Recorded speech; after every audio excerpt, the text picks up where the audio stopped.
Blade star size scheme was developed to identify calves, to make sure that the dairy farmers had an option to purchase semen from high genetic, good quality bulls, that not only would they give them high yielding, good quality milk, but they would also give them added value with their calves.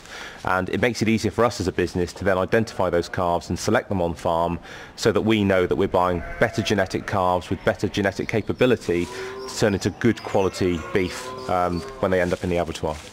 Currently in the UK we're only less than 80% self-sufficient in terms of beef production, and dairy beef is forming a greater proportion of the beef consumed. So 15 years ago 65% of our beef was coming from the suckler herd and about 35% from the dairy herd, and if you look at that today it's about 50-50, so dairy plays a more important role in our total UK beef production at present. We've ranked bulls that are already in the top echelons of the breed, so we put in minimal criteria for a Blade Star sire. He has to be high on overall PLI, really good on type, good on lifespan, good on somatic cell count, so all the traits that really matter, because we understand that the dairy farmer's number one criteria is to make replacement heifers for his dairy farm. The bull calves are a byproduct, but clearly by a little bit of sire selection within those elite group of bulls, you can actually get more Holstein bulls that are suitable for beef. We did some work with blade farming a few years ago where we had different breeds, including Holsteins,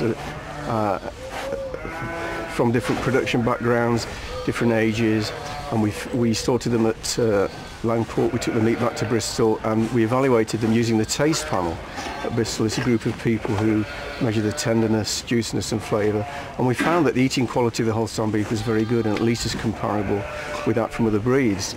And in fact, when the Holsteins had grown quickly and when they were relatively young, that was when the best beef was obtained. And this is what southern counties will be doing in this current work. So I think the growth rate of those animals and the young age of them will produce good eating quality beef. We have 1,500 acres, family partnership with 2 sons. Half is devoted to arable and half to grass, and it consists of beef and sheep for fat lamb production. The beef is 2 enterprises, bull beef using Holstein Friesians, and a traditional beef where we have them graze at grass and then fatten them either off grass or in the sheds on a maize silage ration. Well, the calves from the dairy herd have an important role to play in terms of, if we have a better bred calf with better genetics, it has a greater potential to make a suitable product for the beef market. So really when you're thinking about dairy beef production, you're looking for a better animal, more flesh than you would expect from an extreme dairy type, and that will meet a marketplace for the beef sector.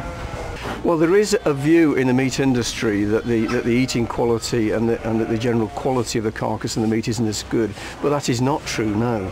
The yield is slightly less because there's a bit more bone in them, but the eating quality, as I say, the tenderness, juiciness and flavour is very good indeed. In fact, if you take a Holstein animal to the same level of fat as any other breed, they've got more fat in the structure of the muscle, more marbling fat, which is very good for eating quality. So this is a plus factor for the Holstein.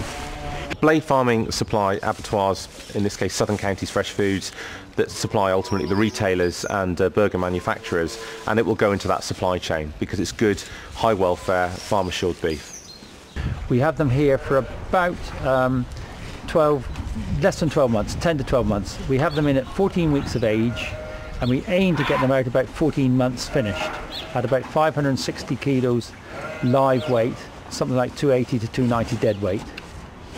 We know that people like Compassion in World Farming and other lobby groups are very keen for us to develop a system that reduces the amount of calves that are shot on farm. Farmers are as well. So this is the very start of it, and we're very optimistic about the uptake of the scheme.